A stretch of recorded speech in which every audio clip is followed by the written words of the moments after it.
Vous savez, à 30 ans, vous ne pouvez plus vous plaindre des mêmes histoires, telles que mon père n'avait pas d'argent, voilà pourquoi nous souffrons.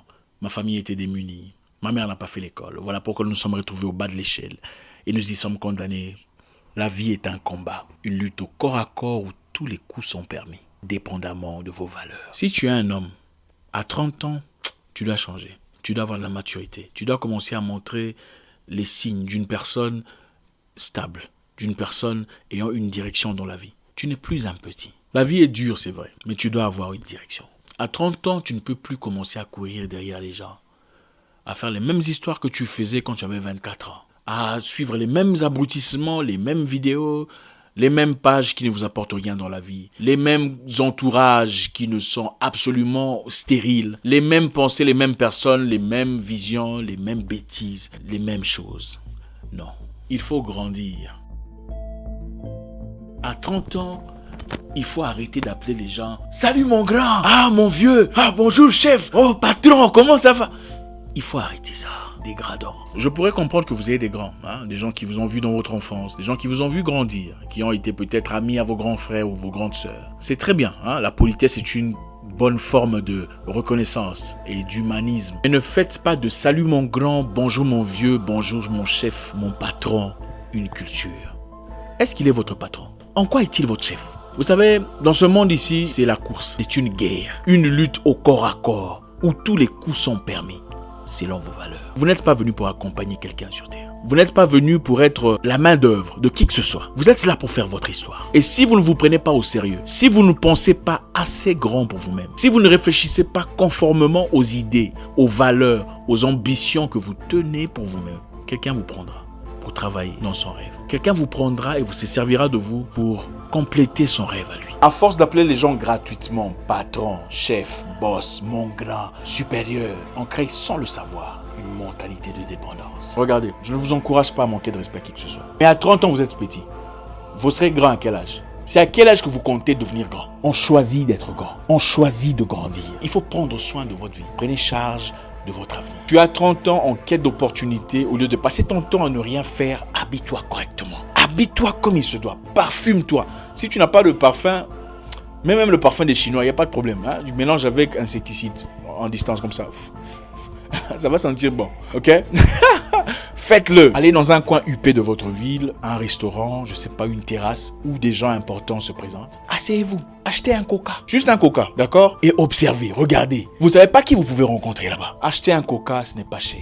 Et dites bonjour et souriez. Bonjour, comment allez-vous? Faites un compliment. Très belle chemise. C'est la porte. Ah, merci. Présentez-vous. Je m'appelle Patrick. Il vous répondra certainement. Moi, c'est Roland. Quand vous dites votre nom à quelqu'un, on a naturellement tendance à dire son nom. Dites, il fait très beau aujourd'hui. Vous venez souvent ici? C'est comme ça qu'on commence une conversation dans le respect. Et à la fin, donnez votre carte de visite. Oui, faites faire une carte de visite. Je ne sais pas ce que vous allez écrire là-dessus. Vous allez trouver. Mais faites une carte de visite. Regardez, vous n'êtes pas parti derrière cette personne disant bonjour chef, bonjour boss, je cherche une opportunité. Vous êtes parti en disant bonjour, belle chemise. Ah, je m'appelle Patrick. Il y a le respect dans tout ça. Vous voulez une vie remplie d'ambition? Je vous encourage d'aller dans des réunions, des conventions, des colloques où les grands se réunissent. Écoutez, je connais un gars là, bourrique, qui est devenu politicien à force de toujours aller derrière les politiciens. Donc finalement, il n'était pas aussi bourrique que ça. Vous êtes beau, vous êtes jolie, une belle femme, un bel homme. Qu'est-ce que vous en faites? Vous n'êtes pas venu accompagner qui que ce soit sur Terre. Vous êtes là pour laisser votre propre marque. Mais aussi longtemps que vous considérez inférieur, inadéquate, vous ne remplirez pas l'office pour lequel le Créateur vous a créé. Vous êtes là pour impacter. Commencez à le faire. Je me souviens à 24 ans, mon père me disait, après lui avoir posé une question très importante sur ma vie à moi, il me dira, Zarko, tu es maître de ta vie. Et ça m'a choqué. Devenir grand, malheureusement, n'a absolument rien à voir avec l'âge. Surtout pas dans notre époque. Grandir est une question de maturité. Et la maturité est une question de décision. Avez-vous deux faces, comme la plupart des gens? Il y a une face qu'ils cachent. Là, il y a la saleté, les bêtises, l'abrutissement. Et il y a l'autre face qu'ils montrent au monde. Là, ils parlent correctement français, bonjour. Et ils essaient de raffiner un tout petit peu ce qu'il y a. Vous ne pouvez pas avoir deux faces. On a une fois reçu un message sur Facebook venant d'une femme, une proposition qui me semblait pas mal. Alors on a décidé d'aller jeter un coup d'œil sur son profil. Question de nous accoutumer un tout petit peu à l'environnement. Sur sa page principale, on pouvait voir quelques photos d'elle, légèrement habillée, Une photo spécifique où elle disait « Regardez mes points de beauté, j'en ai beaucoup ». Et il s'agissait de ses cuisses. Okay, elle montrait des points de beauté sur ses cuisses. Et on a regardé la photo de profil qui disait « Ça sort comme ça sort ». Sa proposition était bonne, certes. Mais mon directeur a décidé qu'il serait complètement incohérent de dealer avec une personne qui a pour profil « ça sort comme ça sort ». Il disait, quand quelqu'un dit « ça sort comme ça sort », alors quelle est la mentalité derrière « ça sort comme ça sort ». L'idée peut être bonne, très enrichie, avantageuse, mais votre attitude, l'image que vous reflétez, peut vous jouer un rôle complètement négatif. Si vous ne le saviez pas, quand vous envoyez un message à quelqu'un, même pour un emploi, on va sur votre profil, on lit ce qui est écrit, on regarde les photos, on lit les commentaires. Ça pourrait être pour n'importe quoi. Pour un job, pour un financement, même pour une amitié vile. Les gens vont sur votre profil, lisent le commentaire, regardent comment vous répondez. Quelles sont les choses que vous sortez de votre bouche pour essayer d'établir un tout petit peu le rapport entre vous. Est-ce que vous êtes vraiment? Faites attention à ce que vous partagez. Cela peut vous causer préjudice comme jamais dans votre vie. On choisit de grandir et d'arrêter de blâmer Dieu pour sa situation de vie. À 30 ans, tu ne peux plus t'habiller, te présenter ou parler comme un adolescent. Oui, le monde juge les gens selon leur apparence. C'est la triste réalité dans laquelle nous vivons. Et votre apparence joue un rôle très important sur les opportunités qui se présentent ou pas.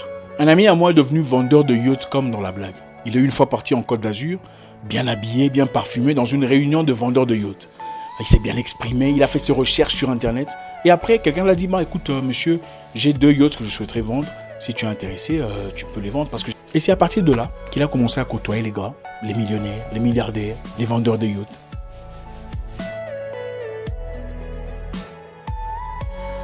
La plupart de nos vieux, qui ont fait des choses emphatiques pendant leur existence, l'ont effectué pendant la trentaine. Né en 49, en 81, Thomas Sankara devient secrétaire d'État. Donc il avait 32 ans. Et à 33 ans, il devient président de la République. Pendant que nous, la jeunesse d'aujourd'hui, qu'est-ce que nous faisons? On cherche grand, vieux, patron, chef, boss, aide-moi avec ceci. Oh chef, aide-moi avec cela. Il faut arrêter ça. Il est temps de se révolter. Il est temps de se lever et de prendre charge de sa vie. Vous êtes maître de votre vie. Ce n'est plus le moment de rester croupir dans un coin, larmoyant sur son sort, pleurnichant sur sa situation, pendant qu'on passe toutes ces journées sur Facebook, commentant des pages stupides, partageant des vidéos abrutissantes dans un environnement complètement stérile. Je répète, nous vivons dans un monde de compétition. À 30 ans, ce qui se passe dans la vie des gens, ce n'est pas votre problème. Concentrez-vous sur vous, votre avenir, vos finances, votre foyer, votre bonheur, votre vie. Allez là où il y a les grands, présentez-vous. Parlez avec aisance et présence. Si quelqu'un vous boude ou que vous avez l'impression qu'on vous boude, faites-lui un compliment sur sa chemise ou ses chaussures. Croyez-moi, vous allez tout désamorcer. Les humains adorent les compliments, surtout nous les noirs. Même la personne la plus hostile à votre égard, faites-lui un compliment et il devient votre fanatique. La vie est un combat, une lutte au corps à corps, où tous les coups sont permis, selon vos valeurs.